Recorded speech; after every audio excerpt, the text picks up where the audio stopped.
Assalamualaikum warahmatullahi wabarakatuh. Kami ingin mempresentasikan terkait perancangan dan juga pengembangan aplikasi Skillswap, di mana aplikasi ini merupakan aplikasi untuk kolaborasi keahlian mahasiswa. Nama saya Natali Catherine Fredlina Barua dengan NIM 202307116 dan rekan saya. Nama saya Alifa Zafira dengan NIM 2023071037. Yang pertama adalah latar belakang. Jadi di transformasi digital saat ini itu banyak sekali peluang luas bagi mahasiswa untuk mengembangkan keterampilan di luar ruang kelas. Nah, sayangnya kebanyakan platform pembelajaran daring atau freelance lebih menitik beratkan pada model komersial. Melihat kondisi ini, kami merancang Skillswap, sebuah aplikasi pertukaran keahlian antar mahasiswa yang bersifat sukarela dan non-komersial. Nah, platform ini dirancang untuk menjembatani kebutuhan mahasiswa dalam belajar dari sesama melalui kolaborasi langsung berbasis komunitas. Contohnya, saat di lingkungan kampus itu banyak sekali mahasiswa yang memiliki keterampilan ya berbeda yang bisa saling melengkapi. Contoh misalnya kayak ada satu mahasiswa yang jago di desain grafis dan ada juga mahasiswa lain yang jago di coding. Tapi mereka itu nggak tahu harus ketemu di mana dan harus mulai dari mana untuk saling membantu. Nah, selanjutnya di sini ada perumusan masalah. Terdapat tiga fokus utama dalam perumusan masalah yang mendasari pengembangan Skillswap. Pertama itu ada bagaimana merancang sebuah platform digital yang mampu memfasilitasi pertukaran keahlian mahasiswa secara aman dan sukarela. Nah, yang kedua itu bagaimana sistem dapat memverifikasi identitas dan keahlian pengguna secara efektif demi membangun kepercayaan. Lalu yang ketiga, bagaimana penerapan metode pengembangan perangkat lunak seperti Scrum dan prinsip keamanan seperti Secure SDLC dapat diintegrasikan dalam proyek ini. Oke, selanjutnya itu ada tujuan dan manfaat sistem. Nah, tujuan utama itu membangun platform digital berbasis web yang memungkinkan mahasiswa saling bertukar keterampilan secara setara. Di sisi manfaat, itu sistem ini memberikan ruang bagi mahasiswa untuk mengasah kemampuan praktis. Institusi pendidikan dapat eh, Institusi pendidikan mendapatkan media pembelajaran berbasis komunitas, serta pengembangan dapat menjadikan proyek ini sebagai studi kasus penerapan metode Scrum dan pengembangan sistem aman. Nah, untuk mahasiswa, aplikasi ini dapat memberi ruang belajar secara langsung dari rekan sebaya dan membangun portofolio nyata. Untuk kampus, aplikasi ini dapat mendorong kolaborasi lintas jurusan yang mungkin jarang terjadi di kelas formal. Dan untuk tim pengembang seperti kami, proyek ini menjadi sarana untuk menerapkan teori rekayasa perangkat lunak secara langsung di dunia nyata. Selanjutnya itu ada ruang lingkup sistem.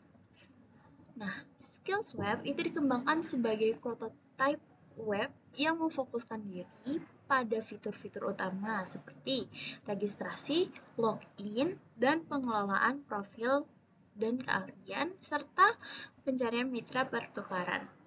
Fitur tambahan seperti sistem rating, chat internal, penjadwalan otomatis, dan pembayaran tidak disertakan agar proyek tetap fokus dan efisien dan sesuai dengan sumber daya yang tersedia. Nah, kami itu hanya memfokuskan kepada fitur utama registrasi login, pengelolaan profil, pencarian pengguna, serta permintaan konfirmasi pertukaran keahlian dan keterampilan. Namun dalam versi awal ini, kami itu tidak memasukkan fitur chat pribadi, pembayaran, rating, ataupun penjadwalan otomatis karena kami hanya fokus kepada poin dari si websitenya ini dulu agar sistemnya itu lebih sederhana lagi. Nah, selanjutnya itu ada metodologi pengembangan. Di sini dengan Scrum itu kita gunakan untuk mengelola proyek secara iteratif dan adaptif melalui sprint, backlog, dan evaluasi rutin. Sementara Secure SDLC diterapkan untuk memastikan sistem aman dari tahap perancangan hingga implementasi melalui validasi input, enkripsi password, dan simulasi pengujian keamanan terhadap serangan seperti SQL injection dan XSS. Nah, lalu selanjutnya itu ada di sini perancangan sistem. Dalam tahapan perancangan, kami menyusun beberapa diagram. Yang pertama itu ada use case diagram, BPM diagram, activity diagram, dan lain-lain. Nah, untuk memvisualisasikan alur interaksi pengguna dan sistem, diagram ini membantu tim dalam menyusun struktur implementasi fitur agar sesuai dengan tujuan awal sistem. Nah, yang pertama ada use case diagram, menggambarkan bahwa pengguna bisa membuat akun login dan mengatur profil, mencari keterampilan, dan mengirim atau menerima permintaan pertukaran. Pada diagram BPMN digunakan untuk menunjukkan proses bisnis. Misalnya, ketika pengguna itu ingin mengirim sistem akan menyimpan data, lalu setelah permintaan disetujui, ada tautan menuju aplikasi WhatsApp yang ditampilkan untuk komunikasi lebih lanjut. Nah, selanjutnya di sini ada activity diagram untuk menunjukkan tahapan-tahapan aktivitas apa sih yang akan dilakukan dan bagaimana pengguna itu menyelesaikan pertukaran keterampilan serta mengubah statusnya menjadi selesai. Di sini ada activity diagram untuk melakukan registrasi, melakukan login, melihat riwayat request, melakukan accept request user lain. Lalu selanjutnya itu ada melakukan reject request user lain, melihat riwayat request user lain, dan mengganti username serta mengganti password. Nah, kami juga menggunakan kelas diagram SkillsWeb. Di sini itu gimana user itu dapat mengakses ke bagian request dan link untuk WhatsApp, serta ada juga notification dan user skill. Nah, ini untuk master skill itu hanya bisa one to many, di mana dia hanya bisa mengakses user skill. Selanjutnya akan Baik, selanjutnya saya akan menjelaskan mungkin lebih ke mendemokan aplikasi yang sudah jadi. Ini saat ini kita masih di lokal karena kita belum hosting, cuman mungkin rencananya akan kita hosting karena jika sudah di hosting aplikasi ini sebenarnya akan sangat berguna ya untuk mahasiswa khususnya di Universitas Pembangunan Jaya. Nah, ini tampilan loginnya seperti ini.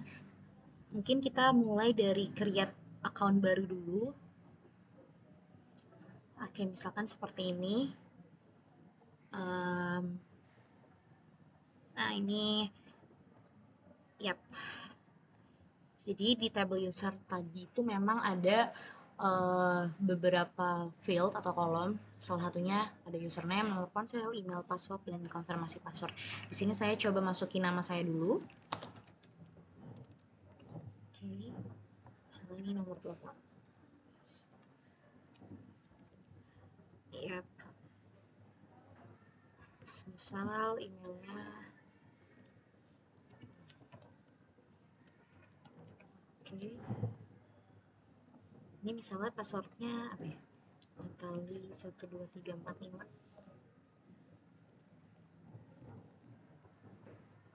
Nah, setelah itu kita next step. Nah, ini di sini sebelum lanjut, sebelum kita dapat memiliki account, kita tuh harus pilih dulu kita keahliannya tuh apa, karena ini akan masuk ke table skills juga yang ada di database. Misalkan di sini saya pilih skill saya itu adalah misalnya pemrograman, lalu misalnya public speaking, terus misalnya writing, music production, yang sama ini lah ya misalnya. Nah, setelah itu baru kita pencet tombol selesai. Nah, ini adalah tampilan home-nya.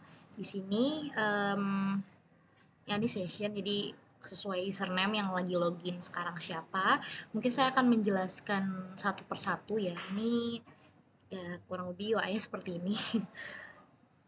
Oke, jadi pertama ya ini tampilan home atau tampilan dashboard seperti ini. Lalu selanjutnya di sini untuk profile.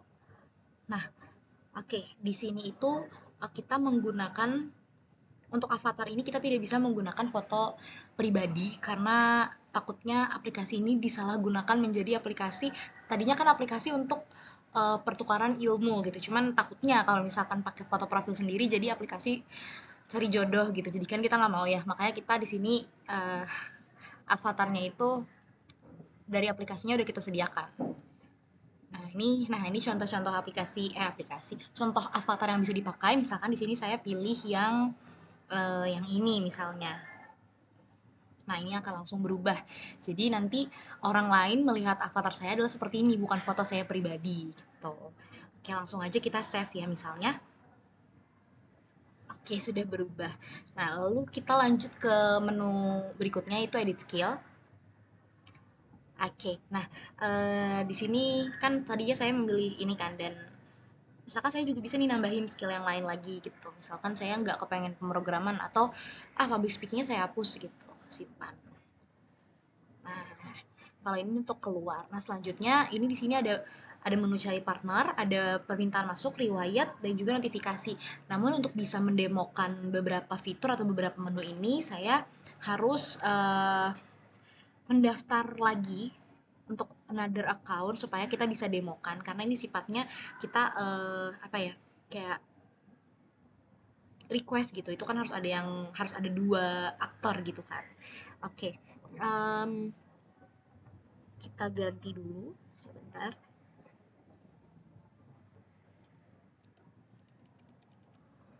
Oke, ini kita masuk ke tampilan login lagi. Saya menggunakan browser yang berbeda karena di sini menggunakan session. Jadi kalau misalkan kita login di browser yang sama nanti akan tertimpa ya. Jadi saya menggunakan account di browser yang sama, cuman account yang berbeda. Oke, kita langsung aja kita regis. Yap, seperti ini. Caranya sama lagi kayak tadi. Kita start. Misalkan di sini adalah nama rekan saya ya, Alifa Zafira. Nomor ponselnya em,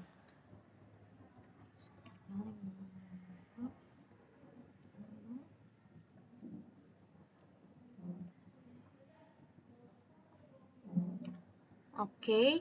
Nah, ini misalnya ini ini hanya data dummy aja ya teman-teman, jadi nggak sesuai.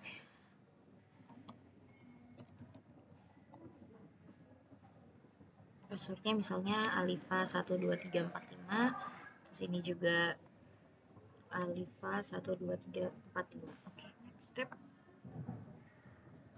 Nah, ini misalkan Alifa pilih UI UX gitu, UI UX, terus habis itu motion grafik, habis itu video editing gitu, misal sama fotografi. Nah, pada saat pencet selesai, nanti oke, tampilannya sama ya seperti yang tadi. Menunya sama seperti yang sudah saya jelaskan, cuman sekarang kita bisa nih mulai cari partner. Misalkan di sini saya sebagai Alifa, oh jangan, atau enggak di sini saya sebagai Natali, dan misalnya saya di sini pencet cari partner. Nah, kita pilih nih, kita pengen bertukar bertukar skill sama apa sih gitu. Misalkan saya bisa pemrograman, saya pengen bertukar skill dengan orang yang memiliki skill apa gitu. Misalnya tadi Alifa itu kan daftar di video editing gitu. Misalkan saya pencet, oh saya pengen belajar video editing, ya udah saya pencet video editing di sini. Lalu kita tinggal cari partner dan nah di sini ada beberapa orang-orang yang memiliki skill video editing tersebut. Nah, yang sudah ada di database karena ini masih lokal, itu di sini contohnya ada Hilmi misal. Lalu kita bisa geser di sini. Nah, ini misalkan ada admin 123 memang di database ada datanya, cuman ini hanya dummy saja ya, teman-teman. Nah, ini Alifa Zafira. Oh, Alifa tadi belum punya avatar. Mungkin biar bagus kita kasih avatar dulu untuk punya Alifa. Ini kita masuk ke profile, abis itu kita change avatar. Misalnya kita pilih avatar Alifa yang ini, select, oke. Kita simpan. Nah, terus kita masuk lagi, ini kita ini. Nah, tadi ini Hyuni kan, terus Nah, ini ada Alifa. Nah, ini sudah sesuai ya, sudah masuk datanya berarti. Nah, misalkan saya mau send request ke Alifa. Saya sebagai Natali ingin bertukar skill dengan Alifa, saya memiliki skill pemrograman dan lain sebagainya, dan saya ingin bertukar skill sama Alifa yang memiliki skills video editing, UI UX, fotografi, motion graphic, dan apapun yang nanti diisi gitu. Misalkan saya send request. Nah, request berhasil dikirim ke Alifa Zafira. Oke. Nah, nanti saya bisa lihat di sini. Nah, ini tampilannya itu di sini. Jadi kalau misalkan sama Alifa belum ada respon, keterangannya akan seperti ini, menunggu respon dari user. Nah, sekarang kita langsung aja masuk ke punyanya Alifa. Nah, ini akun Alifa dan nanti dia di bagian permintaan masuk. Nah, akan ada seperti ini. Gitu. Jadi, permintaan masuk dari tadi dari akun Natali masuk ke permintaan masuk, dia ada dua action. Mau di accept atau di reject gitu. Nah, misalkan di accept, nah accepted kan udah.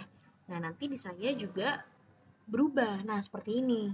Nah, ini saya bisa kirim pesan langsung ke Alifa, tapi perlu diperhatikan bahwa pada aplikasi ini kita tidak menyediakan fitur chat secara langsung. Jadi kita hanya API saja, kita ke WhatsApp, nanti nge-link ke WhatsApp gitu. Nah, ini adalah nomor Alifa, yang mana kalau misalkan saya pencet ini nanti akan langsung ke room chatnya Alifa dan kita bisa bertukar pesan di sana. Seperti itu. Nah, selanjutnya nanti ini kan sudah ini ya. Nanti ada juga, oh ini karena di riwayat Alifa ya. Nanti kalau misalkan sudah berkomunikasi akan baru masuk ke situ. Gitu. Nah, bagaimana kalau misalkan di reject gitu ya? Coba kita lihat kalau misalkan di reject. Mungkin kita coba bikin account baru. Coba kita keluar. Ini misalkan kita create new account lagi, lalu kita ini getting started. Oke, misalkan username-nya yang baru itu adalah Muhammad Hilmi gitu ya. Terus misalkan nomor teleponnya ini misalnya saja ya. Terus misalkan Hilmi mhilmi at gmail.com. Nah, ini misalkan sama aja, Hilmi 12345. Ini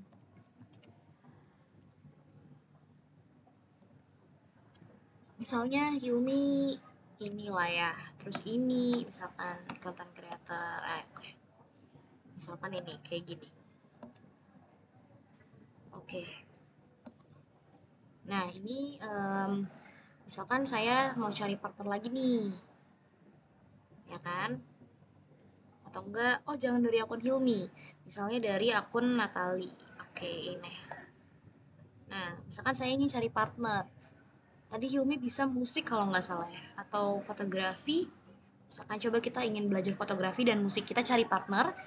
Nah, ini ada Alifa di sini kan. Tapi ini nggak bisa, kita nggak bisa nge-send ulang karena kan udah pernah sebelumnya. Jadi karena sudah pernah mengirim request, jadi kita udah nggak perlu lagi karena kan udah pernah, udah punya nomor WhatsApp juga, mungkin udah mutualan Instagram dan lain sebagainya. Gitu. Terus oh datanya Hilmi belum masuk di sini. Tadi Hilmi tuh apa ya dia bisanya? Coba kita kayaknya musik dia tadi. Oh, bukan musik ya berarti. Mungkin di musik, di video editing.